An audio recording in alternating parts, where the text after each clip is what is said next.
বিসমিল্লাহির রহমানির রহিম। ومثل الذين كفروا كمثل الذي ينعق بما لا يسمع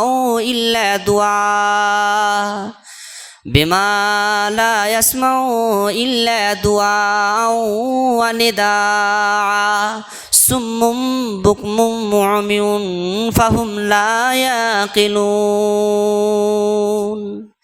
আল্লাহ রাব্বুল আলামিন ওই সমস্ত মানুষের উদাহরণ দিচ্ছেন যারা আল্লাহকে মানে বটে, কিন্তু আল্লাহর উপরে ঈমান এনেছে কিন্তু আমলে সলেহ করেনি।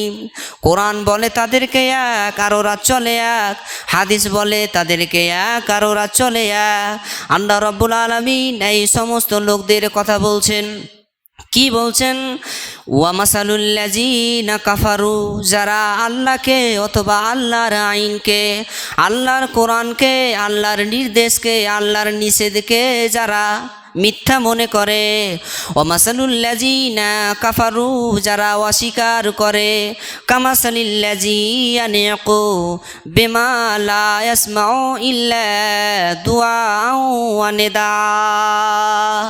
আল্লাহ বলছেন ওদের মিসাল হলো ওই পশুর মতো, যেই পশুর মালিক পশুকে ডাক দিলে সে পশুর আওয়াজটা মালিকের আওয়াজ শুনতে পায়, কিন্তু সেটা বুঝতে পারে না আমাকে কেন ডাকা হচ্ছে। এটা তার বুঝার ক্ষমতা থাকে না। কেন? আল্লাহ রাব্বুল আলামিন বলছেন সুমউম বুকমুন উমিয়ুম লা ইয়াকিলুন, তাদের কান আছে শুনে না, চক্ষু আছে দেখে না, মুখ আছে তারা বোবা বলতে পারে না। লা ইয়াকিলুন, আমি মানুষকে আকল দিয়েছি তাদের আকল দিই নাই। তাদের আকল নাই, তাদের গোর ফিকির করার কোনো চিন্তা ভাবনা তাদের নাই, এই শক্তিটা আল্লাহ তাআলা দেয়নি। আল্লাহ রাব্বুল আলামিন বলছেন ওই সমস্ত প্রাণীর মতো মানুষ যারা আল্লাহর কোরআনকে মানে না, যারা আল্লাহর আয়াতগুলোকে মানে না। তো এখানে তো আল্লাহ রাব্বুল আলামিন খুব শালীনতার সাথে কথা বললেন, শুধু উদাহরণ দিলেন পশুর মতো, যেই পশুরা তার মালিকের আওয়াজ শুনতে পায়। লা বিমা লা ইয়াসমাউ ইল্লা দুআআ ওয়া নিদা, কিন্তু সারা চিৎকার ধবনি ছাড়া আর কিছু শুনতে কিছু বুঝতে তারা পারে না। যে প্রাণী কেন? লা ইয়াকিলুন, আল্লাহ তাকে আকাল দেয়নি, গৌর ফিকির করার, চিন্তা ভাবনা করার তাকে আল্লাহ তাআলা আকাল দেয়নি। আল্লাহ রাব্বুল আলামিন সেই গৃহপালিত পশুর সাথে কি করেছেন? মানুষকে উদাহরণ দিয়েছেন। কাদের? যারা আল্লাহর প্রতি ঈমান আনে বটে, আল্লাহ আছেন, মরতে হবে, কবর হবে, সব কিছু হবে, কিন্তু এর জন্য আল্লাহ যে বলেছেন আমানু, ঈমান এনেছো, ওয়া আমিলু সালেহা, আর আমি তোমাকে যেটা নির্দেশ দিয়েছি সেটা তুমি পালন করো, আমল করো, এটা করেনি। তাদের উদাহরণ আল্লাহ তাআলা দিয়েছেন পশুর সাথে। কেন?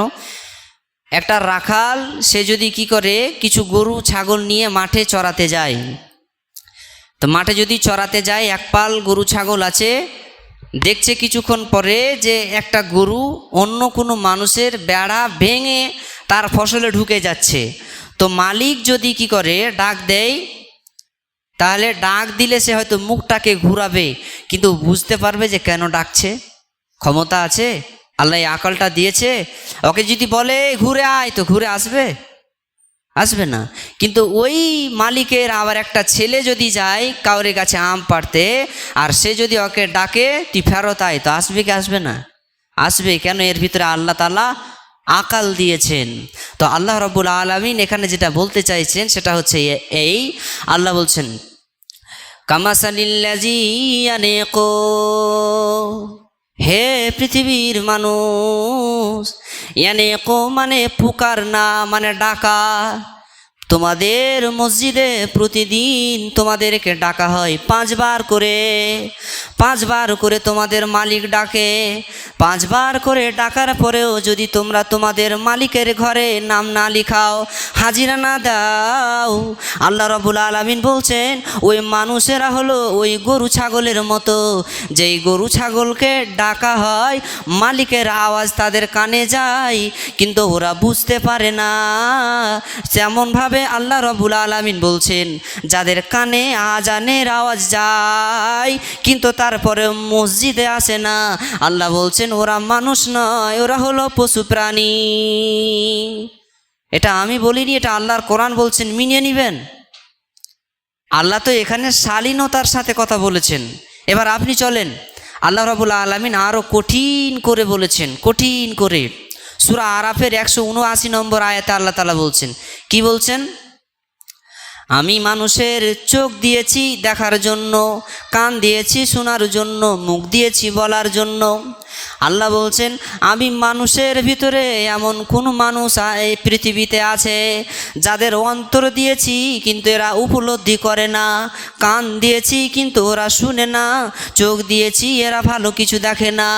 আল্লাহ রাব্বুল আলামিন বলছেন, উলাইকা কাল আনাম, এরা হলো চতুষ্পদ জন্তুর মতো, এরা হলো তৃণভোজী প্রাণীর মতো। তা আল্লাহ যদি আমাদেরকে শুধু এইটুকুনি বলতো যে এরা গরু ছাগল, তাহলে তো যথেষ্ট ছিল। তৃণভোজী প্রাণী মানে যারা তৃণ মানে ঘাস, যারা ঘাস খায় তাদের কথা বলা হয়েছে।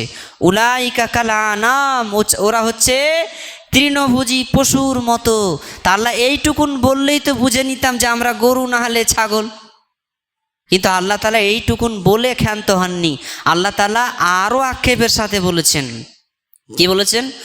উলাইকা কাল আনাম বাল হুম আযাল, বরং ওরা তাদের চেয়েও নিকৃষ্ট।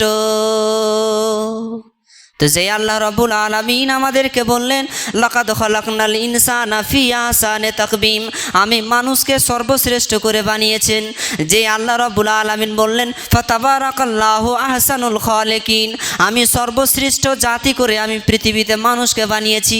সেই আল্লাহ রাব্বুল আলামিন বলছেন, উলাইকা কাল আনাম বাল হুম আযাল, এরা হলো কুকুর শৃগালের মতো, বরং তার চেয়েও নিকৃষ্ট। এটা আমার কথা নয়। কাদেরকে আল্লাহ বলেছেন? কামাসালিল্লাযী ইয়ানিকু, যাদেরকে আল্লাহর দিকে ডাকা হয় কিন্তু আল্লাহর কাছে আসে না, তাদেরকে আল্লাহ তাআলা বলেছেন। ব্রাদারান ইসলাম, তাহলে এবার আমরা নিজে নিজে একবার গবেষণা করে দেখব, আমি থেকে সবাই নিজে নিজে আমরা কি আল্লাহর ডাকে সাড়া দিয়েছি? যদি আমরা আল্লাহর ডাকে সাড়া দিয়ে থাকি তো অবশ্যই আমরা আল্লাহর প্রিয় বান্দা। আর যদি আমরা আল্লাহর ডাকে সাড়া না দিই তাহলে আমরা আল্লাহর প্রিয় বান্দা হতে পারিনি। চারটি গুণে গুণান্বিত যারা আল্লাহর কাছে প্রিয় মানুষ হলো তারা, তার ভিতরে একটা হচ্ছে কোরআনের আয়াতে আল্লাহ বলেছেন, যারা কিনা বেচা ব্যবসা বাণিজ্য কাজকর্ম ছেড়ে আল্লাহর জিকির করে। আল্লাহর জিকির, পৃথিবীর কাজকর্ম ব্যবসা বাণিজ্য থেকে আল্লাহর জিকির থেকে তাদেরকে বঞ্চিত করে না। ওরা হচ্ছে 4 গুণের 1 গুণ। ব্রাদারান ইসলাম, তো সময় শেষ হয়ে গেছে। যাই হোক, আমরা এই কোরআন এবং হাদিস থেকে যা বুঝলাম তা হচ্ছে, আমরা যদি আল্লাহর কথা শুনি তাহলে আল্লাহর প্রিয় বান্দা হয়ে পৃথিবীতে বেঁচে থাকতে পারবো। আর যদি আল্লাহর কথা না শুনি, আল্লাহর আইনকে যদি আমরা উল্লঙ্ঘন করি, আল্লাহর কোরআনকে যদি লাথি মারি, তাহলে আমরা আল্লাহর অভিশপ্ত আমরা বান্দা হয়ে যাব। ব্রাদারান ইসলাম, তাই আমাদেরকে আল্লাহর পথে আসতে হবে, আল্লাহর কোরআনকে লাথি মারলে হবে না। আমরা যদি লক্ষ্য করে দেখি তো বর্তমান সমাজে মানুষেরা ইসলামকে 100 থেকে 90% মানে না, 10% মানে সুবিধার্থে মানে, আর 90% মানে না, তাদের জীবনে 90% মানে না। আল্লাহ তাআলা এদেরই কথা বলেছেন, যারা আল্লাহর আয়াতকে অস্বীকার করে তাদের কথা বলেছেন, উলাইকা কাল আনাম বাল হুম আযাল।